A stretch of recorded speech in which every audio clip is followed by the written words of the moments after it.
Assalamualaikum warahmatullahi wabarakatuh. Saya sedang bersama dengan senior saya, kakak kelas saya di Mesir, Al-Mukarram, Ustadz Dr. Damanhur Abbas. Nikmati kajian-kajian tausiah beliau yang bergizi, berkualitas di channel Ustadz Damanhur Abbas. Jangan lupa tonton, subscribe, like, share, and comment. Assalamualaikum warahmatullahi wabarakatuh.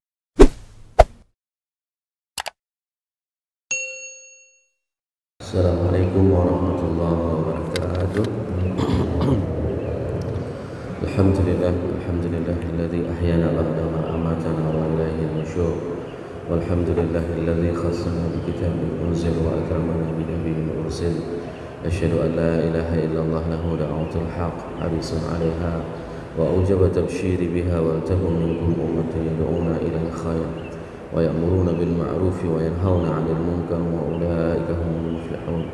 Wa asyhadu anna Muhammadan 'abduhu wa rasuluhu balagha risalah wa adda al-amanah wa nasaha al-ummah wa kashafa al-ummah hatta atana al-yaqin laylaha kanahariha la yazighu anha illa hal.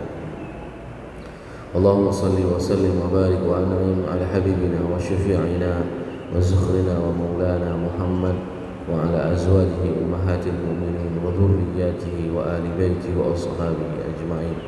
Wa jazallahu anna sayyidina Muhammadin sallallahu alaihi wasallam wa ma huwa ahlu.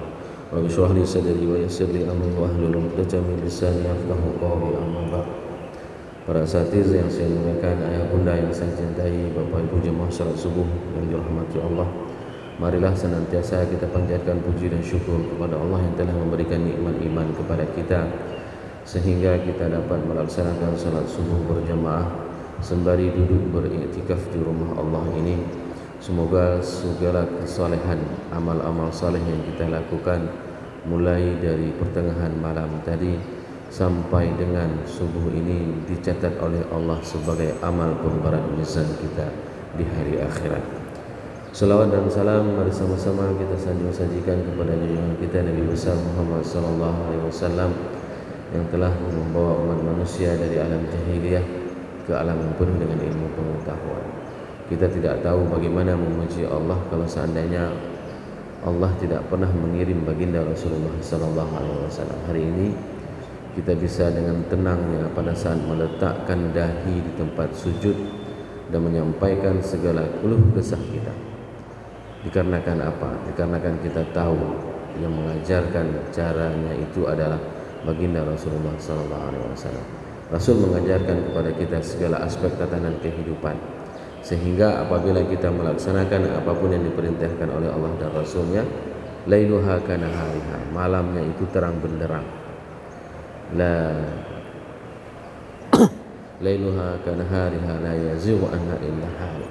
Bahwasanya dia tidak akan pernah tersesat dan dia tidak akan pernah terjerumus ke dalam kemaksiatan. Inilah hidayah yang terbesar pada saat kita lahir dalam keadaan Islam tanpa harus mencari, dan kita diberikan baginda Rasulullah SAW sebagai petunjuk hidup kepada kita.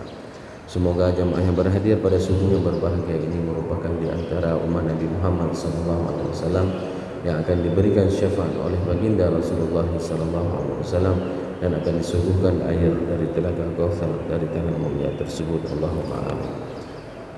Bapak Ibu jemaah yang dirahmati Allah, pada subuh yang berbahagia ini kita membahas tentang dosa besar yang ke-63, Al-Kabiratu Al-Thalathatu Wa-Sittun At-Tiyarah, yaitu dosa besar yang ke-63, At-Tiyarah.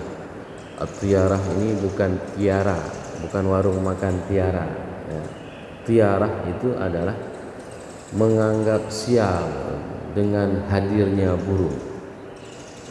Ini banyak terjadi di dalam beberapa budaya masyarakat. Contoh misalnya, masyarakat India apabila mereka melihat burung gagak hitam, maka mereka itu menganggap bahwasanya rumah tersebut akan adanya kematian kalau seandainya dihinggapi oleh burung gagak. Hal yang sama masyarakat Eropa juga mempunyai prinsip seperti ini. Kalau seandainya burung gagak itu hinggap di atas rumahnya, Mereka beranggapan, mereka meyakini bahwasanya kematian akan hadir di dalam rumah tersebut. Siapa yang membuat kematian tersebut? Yaitu burung tersebut. Mereka meyakini bahwasanya burung itulah yang akan membuat kematian di dalam rumahnya. Begitu juga dengan budaya di Jepang. Di Jepang ada sebuah budaya, mereka itu meyakini sekali apabila masuk burung pipit ke rumah mereka, maka mereka meyakini bahwasanya itu pasti akan terjadi sial dalam salah satu anggota keluarga. Ini semuanya tidak berlaku di dalam Islam. Bahkan Imam Az-Zahabi menjelaskan dan memasukkan, apabila kita menganggap hal seperti itu dalam tatanan kehidupan kita sehari-hari, maka kita dianggap telah melakukan dosa besar yang ke-63. Apa dosa besar? Menganggap bahwasanya makhluk itu, sesuatu itulah yang membuat sial bagi kehidupan kita. Hari ini berapa banyak di antara orang-orang di Aceh, ya, mohon maaf, ada sebuah budaya, apabila dia sudah nabrak kucing, ya kan? Nabrak kucing, itu pasti ada yang meninggal keluarganya. Kalau tidak, kucing tersebut dia kebumikan, dia ambil bajunya, dia bungkus dengan bajunya, dia taruh garam. Dari mana perlakuan seperti itu? Inilah yang menganggap bahwasanya kita dilarang menjadikan makhluk itu adalah sebagai penentu takdir kita. Yang menentukan takdir kita itu adalah Allah. Allah lah yang menentukan baik buruk, dan apapun yang terjadi di atas jagat raya ini, satu helai daun yang jatuh itu semuanya di dalam ilmu Allah. Apalagi tentang urusan kehidupan kita. Daun yang jatuh itu semuanya dalam ilmu Allah, atas ridha Allah. Kalau tidak, dia tidak akan pernah jatuh daun tersebut. Kalau Allah tidak ridha, maka daun tersebut walaupun sudah menguning sekali, dia tidak akan pernah jatuh. Ini yang harus kita tanamkan di dalam diri kita, bahwasanya mempercayai kesialan itu terjadi pada makhluk dikarenakan apa? Menabrak kucing, ya, masuk burung gagak. Kami pada saat kuliah di Malaysia, itu burung gagak itu pas di depan apartemen tiap hari, nggak ada yang mati satu orang pun. Tiap hari itu burung gagak itu di depan rumah tiap hari. Tapi bagi orang India, dia paling takut kalau seandainya burung gagak itu masuk ke dalam rumahnya, karena dia meyakini sekali bahwasanya itu akan ada kematian bagi keluarganya, akan ada kesialan. Kita tidak seperti itu. Islam tidak pernah mengajarkan kita bahwasanya yang menentukan nasib kita itu adalah burung. Dan hari ini yang paling parah, dikemas kesyirikan itu dalam bentuk yang lebih milenial, dalam bentuk yang lebih modern. Ya. Bagaimana? Masih ada sebagian, saya melihat saudara-saudara kita yang mempercayai tentang bintang-bintang. Nah, tentang bintang-bintang. Kalau Gemini cocoknya menikah dengan Saturnus, entah apa nama bintang misalnya seperti itu. Ya. Kalau enggak cocok, nanti dia panas begini begana. Nah. Dan yang lebih parah lagi, dia ingin menentukan nasibnya, dia ketik rek, ya, kirim ke sekian, maka akan dibalas bagaimana nasibnya hari ini. Aneh. Kenapa bisa orang itu tidak menggantungkan seluruh urusannya itu kepada Allah? Ini sebenarnya yang harus kita tanamkan pada saat kita mempelajari dosa-dosa besar ini, agar kita tidak terjerumus sehingga kita tidak terselamatkan di dalam kehidupan di dunia ini dan di akhirat yang lebih parahnya lagi. Imam Az-Zahabi menjelaskan hadis at-tiyaratu syirkun wa ma minna walakinnallaha yudhibahu bitawakkul. At-tiarah syirkun wa ma minna dan itu bukan dari bagian kami. Itu hadis dari Rasulullah sallallahu alaihi wasallam. At-tiarah syirkun, mempercayai terhadap burung. Ya. Kalau seandainya nanti Bapak Ibu semuanya ada sebuah tradisi di kampungnya, kalau burung itu hinggap di jambu padinya, maka itu akan panennya banyak. Nah, ini sesuatu yang memang syirik, tidak dibenarkan, bukan di situ rezeki kita. Kenapa? Saya pernah menanyakan, mewawancarai orang yang pergi ke sawah. Nah, orang yang pergi ke sawah itu saya tanyakan, Pak, bagaimana perlakuan Anda terhadap burung di sawah? Dia bilang, semakin kita jaga Ustadz, burung itu semakin hadir dia. Mau buat apapun bentuk manusia-manusia buatan di dalam sawah itu, semakin kita jaga, semakin dia hinggap. Terkadang dia datang bukan hanya satu kelompok, satu batalion. Satu batalion burung itu sekali hinggap tuh Tapi begitu kita tawakal bahwasanya rezeki kita sudah diatur sama Allah, tugas kita hanya naikkan air, kasih pupuk. Begitu waktu salat kita pergi sembahyang, ternyata hasil padi itu jauh lebih banyak daripada selama ini yang saya lakukan. Sebelumnya ada orang itu makin maghrib kata dia makin banyak burung itu yang hinggap di padi. Tapi apa tugas kita? Tugas kita itu adalah memuji Allah, tinggalkan padi itu, pergi ke musala, ke masjid untuk melaksanakan salat maghrib. Bahasa dia, kapajuh ju wena nya rezeki roh, lung na rezeki lain dari Allah. Begitulah tawakalnya dia. Silahkan kalian burung makan terus, karena itu adalah rezeki kalian dan itu sudah ditentukan oleh Allah rezekimu. Dan rezekiku juga sudah ditentukan oleh Allah. Jadi kalau seandainya dia dulu dengan dia katakan dengan susah payah membuat segala cara, apuh apa bahasa Aceh, capek, tapi hasilnya biasa-biasa aja. Kalau ini relax, begitu waktu sembahyang dia pergi ke masjid, dia sembahyang. Habis itu dia kerjakan sesuai dengan SOP-nya persawahan. Apa yang terjadi? Yang terjadi adalah keberkahan dan berlipat ganda hasil yang didapati. Maka tidak ada kesialan pada burung, maka tidak ada kesialan pada makhluk. Ya. Sial itulah yang dinamakan dengan ketentuan yang digariskan oleh Allah. Apapun yang terjadi itu sebenarnya tidak ada yang buruk bagi diri kita. Ya. Apapun yang terjadi, maka orang yang benar-benar beriman itu dia tidak pernah merasa sial. Ini yang harus digarisbawahi.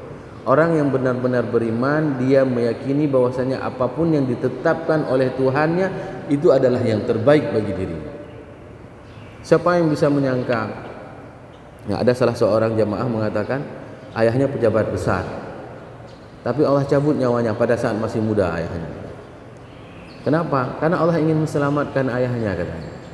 Kalau seandainya ayahnya hidup, mungkin ayahnya sudah menjadi korban konflik karena pejabat. Tapi diselamatkan oleh Allah dengan dimatikan lebih cepat, dipelihara dia oleh orang tua, oleh ibunya, ya, dengan kehidupan yang sederhana, sehingga dia bisa dekat dengan Allah. Sedangkan anak-anak teman-temannya, katanya teman-teman dia yang anaknya sama-sama anak pejabat, itu hampir rata-rata semuanya rusak. Hampir semuanya rata-rata rusak, terlibat narkoba, terlibat segala macam kemaksiatan. Maka tidak ada sesuatu yang ditetapkan oleh Allah itu dalam kehidupan kita itu buruk bagi kita, tidak pernah. Karena orang mukmin dia akan selalu meyakini bahwasanya ketetapan Allah itu adalah yang terbaik bagi dia.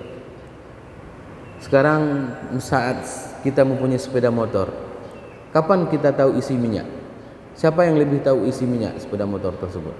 Kita apa tetangga kita? Kita, karena kita yang memilikinya. Kapan kita akan servis sepeda motor tersebut? Kita, karena kita yang memakainya, karena kita ownernya. Nah, kita siapa yang punya? Yang memiliki kita itu adalah Allah. Maka ada waktunya Allah membuat, menguji kita agar apa? Agar iman kita refresh kembali.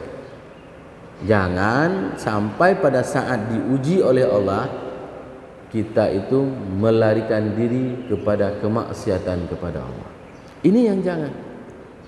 Allah menginginkan setiap malam suara rengean kita. Dan ini selalu saya katakan kepada jamaah semuanya.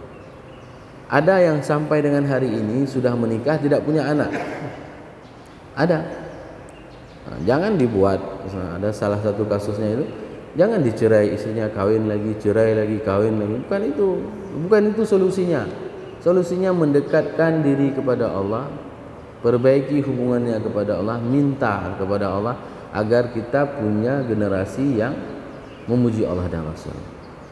Kalaupun itu tidak bisa, tidak terdapat, maka itulah yang diinginkan oleh Allah dari kita. Maka kita berhusnuzan kepada Allah. Berhusnuzan ini penting sekali. Saya pernah menceritakan di sini sebuah hadis dalam Sahih Muslim. Pada saat seseorang itu dia dipanggil di dalam neraka, ya, begitu dipanggil sama Allah, dia yakin sekali Allah nggak akan masukkan dia lagi. Ya. Ditanya sama Allah, kok kamu pede kali? Ya, saya yakin karena engkau Allah tidak akan memasukkan lagi saya ke dalam neraka. Maka dibebaskan dia di dalam neraka. Ini yang harus kita tanamkan di dalam jiwa kita, bahwasanya tidak ada yang bisa membuat sial dan makhluk itu tidak akan pernah membuat sial kepada kita. Saya heran kalau seandainya melihat itu ada orang yang begitu ketabrak kucing seakan-akan dia menabrak manusia. Ya. Kita memang harus memperlakukan binatang secara baik, tapi tidak boleh meyakini bahwasanya dialah yang membuat akan terjadinya kesialan kepada kita. Di dalam Sahih Bukhari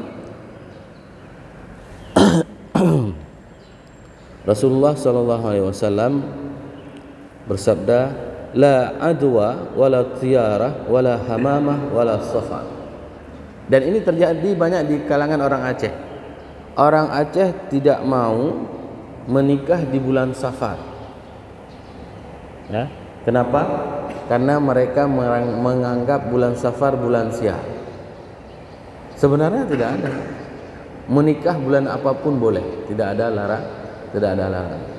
Cuman agak beratnya nanti kalau misalnya menikah sebelum hari raya, begitu pulang ke rumah mertua memang banyak tanggungannya. Itu aja beratnya. Kalau misalnya menikah sebelum Lebaran, ya, kapur, rantang, ya, itulah namanya sedekah kita untuk mertua kita. Jadi jangan pelit sama mertuanya.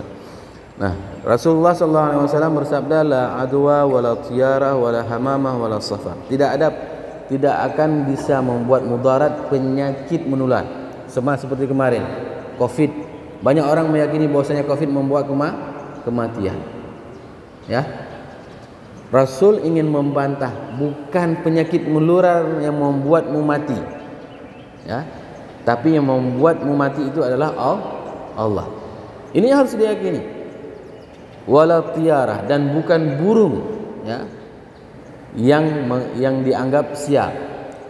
Wala hamamah, ya, dan bukan kesialan juga disebabkan karena burung hamamah. Ya. Wala safar, dan bukan kesialan pada bulan Safar. Bagaimana maksudnya tidak ada sial pada penyakit menular? Itu dijelaskan di dalam hadis yang lain. Hadis yang diriwayatkan oleh Abu Hurairah, bahwasanya pada saat ada penyakit menular, apa yang dikatakan oleh Abu Hurairah? Wafirun minal mahzum, wafirun minal majzum, kama tafirru minal asad. Ini dalam hadis tersebut dikatakan oleh Abu Hurairah, meriwayatkan dari hadis Rasulullah SAW, dan kita lari dari penyakit menular itu sama dengan lari pada saat ketemu sama singa. Ya, jangan coba-coba tantang. Oh, saya sudah hebat. Ya, sudah sembahyang 40 hari, sudah bertapa di gua Jepang. Saya ingin tes. Kira-kira singa lari enggak ketemu sama saya? Enggak. Karena petunjuk dari Rasul, kalau kita ketemu sama penyakit menular, maka larilah kamu sebagaimana kamu lari dari singa. Menandakan apa? Menandakan penyakit itu bisa mematikan. Tapi kalau kita tidak lari, namanya bunuh diri. Ini yang harus dipahami. Pada saat di hadis yang sebelumnya Rasul mengatakan bukanlah penyakit menular yang membuat kematian, ya, bukan berarti kita harus masuk ke penyakit tersebut, tapi kita harus menghindari dari penyakit tersebut sebagaimana kita menghindari pada saat kita ketemu dengan singa. Ini merupakan petunjuk dan bagaimana cara kita menyatukan di antara beberapa dalil-dalil, khususnya misalnya hadis, sehingga tidak terjadi pemahaman yang paradok antara satu dalil dengan dalil yang lain. Semoga beberapa hadis ini bisa menambah keimanan dan kecintaan kita kepada Allah dan kepada Rasulullah SAW, sehingga kita nanti bisa dikumpulkan semuanya di dalam surganya Jannatul Na'im. Subhanakallahumma bihamdik, asyhadu an la ilaha illa anta, astaghfiruka wa atubu ilaik. Assalamualaikum warahmatullahi wabarakatuh.